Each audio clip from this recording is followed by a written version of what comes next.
I'm Andrew Bolis. I've worked in marketing for 15 years. In my last full-time role, I was a CMO at a Series B tech company. Currently, I'm a business growth consultant, and I build marketing programs that help B2B companies acquire new customers and grow their revenue.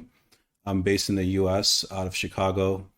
I'm pretty active on LinkedIn, and I usually host one of these LinkedIn audio events every week.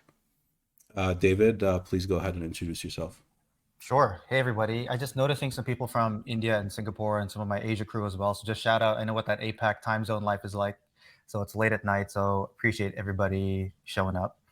I'm not going to give you the full rundown of my resume just add me on LinkedIn if you want to see what I've been up to for the last little while. But what I'm doing now is I'm a fractional marketing person. I typically work with founders and startup execs as a interim fractional head of marketing. Typically, it's like they need to get marketing back on track, but they just don't know how. So I come in, help take marketing to the next level, stabilize it, and then put it back on track, working with B2B, SaaS, and tech companies. So happy to discuss more, but if you want to see more about my background, just add me on LinkedIn. Thank you, David. And yeah, David is a great follow on LinkedIn. I think, David, your ability to distill down these complex or sometimes complex context into short posts that are practical and useful is pretty impressive. Thanks, man. So David, let's go ahead and get started. How about we give everybody the 5-minute overview of how to build a marketing strategy and kind of deliver on that promise. And then from there, we can dig into it a bit more. Yes, I promise it was not clickbait, folks. I'm going to give you a 5-minute answer of the strategy thing. Okay, so here it goes. So when people think about strategy, it's typically this ambiguous, nebulous, amorphous, fluffy thing. Like, what the hell is strategy to begin with? And I think the 1-minute answer, or even 1-second answer, strategy is choice. What are the choices that you're making? And that is the underpinning of your entire strategy. So the 5-minute answer, I would say, for a marketing strategy, the background to that is most startups, they suffer from something I call randomitis, which is you're doing a lot of stuff. Like, you have a blog, you have a podcast, you run events, you attend conferences, you post on social, you do outbound, PLG, SEM, blah, blah, blah, all this kind of stuff, right? So the solution out of this randomitis is to just think about your business model, right? Then find an archetype that is a great example of somebody who's crushing it in your business model, and essentially just copy what they did. What are the choices that they made? And you don't have to reinvent the wheel. You're not the first business ever to exist in history. So just think about what a good archetype is for somebody who has a similar business model, then just literally copy what they did. So that is the high level way to think about it. So let's make it practical. So think about your product. If it's a $1,000 a year product, so 1K ACV, that's like a Canva or a Zoom. If it's a $10,000 a year product, think of it as like a HubSpot or a Gong. And if it's 100K, then just imagine Salesforce. So when I said all those names, what should happen in your mind, and I think I'm scrolling through here, and most of you are marketers, how they got customers and their approach to their go-to-market strategy was very different, right? So Canva did not get their users by doing ABM.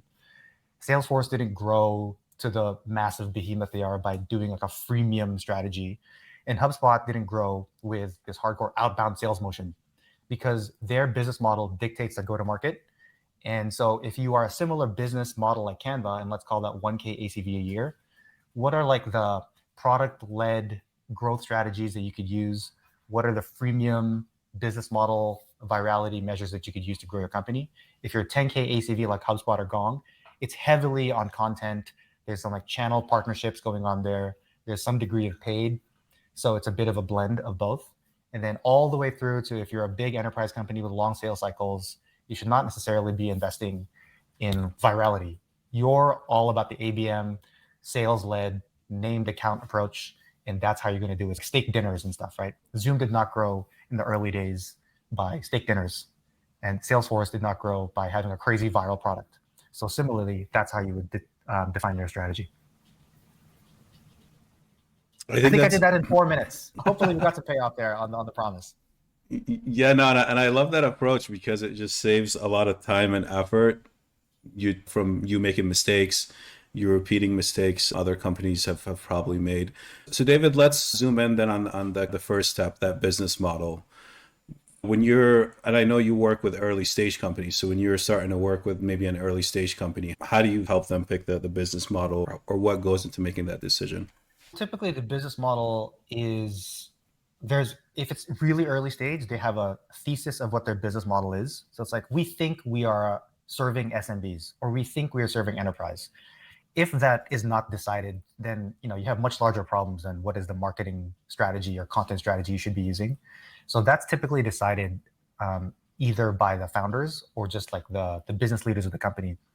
So if that is a foundation that is in place, then you can start to build a lot of these customer acquisition approaches that we've been talking about. Got it. That makes a lot of sense. Do you find, and I guess to sort of transition to the second step, do you find that sometimes companies have the business model picked out, but they're using the wrong go-to-market motions? Oh my God, dude, this is the most common problem. So if y'all follow me on LinkedIn, I talk about randomitis like every other week, because I'll get on a call with a founder and they have this exact same problem. And it's not really their fault. It's so confusing. So let's say you have a 10K ACV product, but then Jason Lemkin from SaaStr is telling you have to do outbound. And then everybody else is saying, hey, PLG, like you have to be doing this PLG thing. You're Kyle Poyar from OpenView is saying this thing. And like Lenny from the PM world is saying, look at these PM benchmarks. They're like, oh yes, I have to make sure I'm getting PLG going for me. But it doesn't make sense for your go-to-market because it doesn't fit your business model. So that's the number one thing. They think they got to be doing everything. And so the company that I help, the company profile that I typically help is 10K ACV product, but they're doing outbound and they're trying to do PLG, when I'm just like, ignore all that other stuff. Just focus on what actually makes sense for you, which is content-led, inbound, some mix of paid, and then stop paying like giant fees to conference organizers to have a booth. Like it just does not work that way. Yeah, and I know exactly what you're talking about, David, because I think like PLG, the other one now is like community-led growth, which I'm not sure if that's a full. Dude, this never ends. Like marketers are the worst because we come up with all these things. But yes, that's certainly something I keep seeing again and again. Yeah, and because like other marketers are coming up with them, they make them sound very catchy when they talk about them. They have the great stories that go along with them. Yeah, dude, create a category. That's another one. That's probably a separate audio event. Yeah. Yes. Yeah, there's create a categories. There's something in between now where it's not create a category, but like transition. Yeah, and of course, like founders, CEOs hear about these terms. Yeah, their VC give them the book. They'll give them Play Bigger, be like, you must read this and follow Christopher Lochhead and listen to his podcast. Yeah. But then it's like the most unactionable shit you've ever heard in your life. Like what does that mean? Anyway, separate. Yeah. Sorry, separate event. I've been in meetings where it's either the founder, the CEO, or even someone else on the leadership team just starts throwing out these phrases or saying, hey, so I was reading this in the Harvard Business Review or Financial Times about this company that did this. Why aren't we doing it, or should we consider this? And then you're right. Marketing itself, it's very easy to end up doing, I guess, a lot of people call it like random acts of marketing. And then you get these ideas too, then from others on the leadership team. And you end up being very busy, but not necessarily being effective at the end of the day. Yes, 100%. This is why it's important to anchor it to your business model, because then you have the reasoning to say, hey, that's a good idea, but it doesn't fit with us because of XYZ reason. And typically, like, we can't afford a fully staffed sales team given our ACV and given our business model. And so as a result, I'm going to ignore your very good suggestion of sponsoring Dreamforce.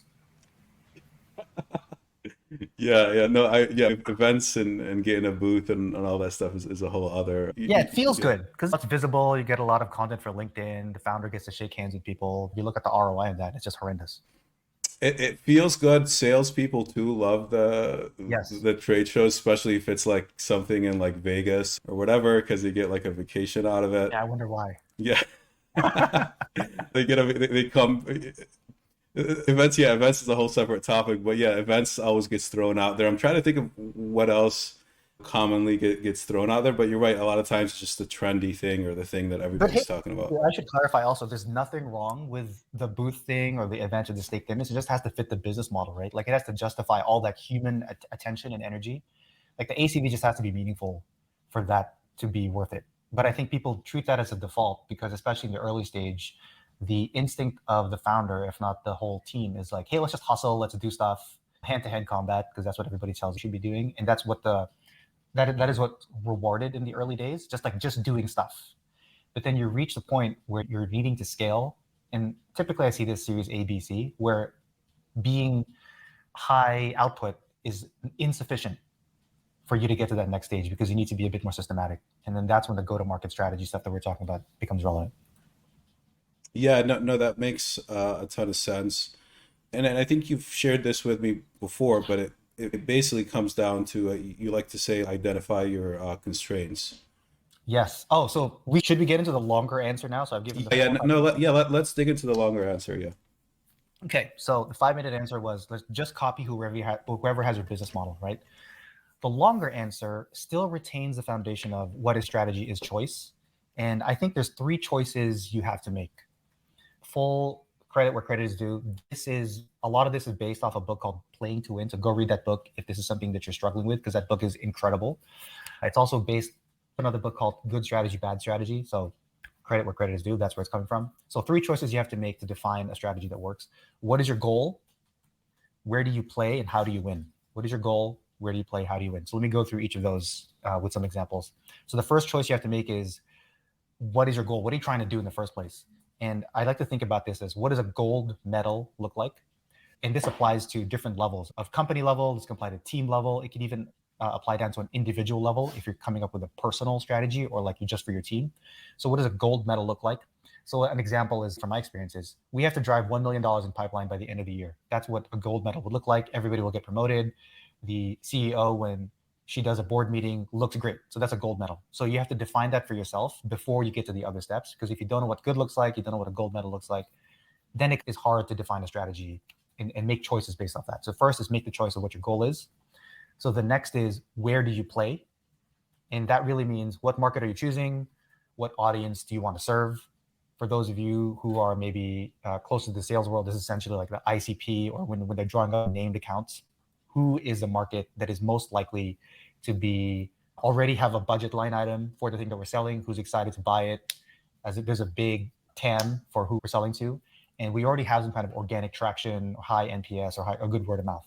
An example could be like US-based companies with 50 to 500 companies, 50 to 500 employees who use DocuSign, right? That's a where to play choice. That's what it would sound like. So goal, what does a gold medal look like? Where do you play? What market are you choosing? And then the last one is, how do you win? And this now ties into the 5-minute answer I gave earlier, because how do you win is, what's the go-to-market strategy you're going to use to reach this audience to get to your gold medal? What is the story you're going to tell that audience? And then how do you make sure that you are the first choice when they come into consideration for your category? So an example here is, I used to work at a company called ReferralCandy, where when I joined, it was like flat growth for a while.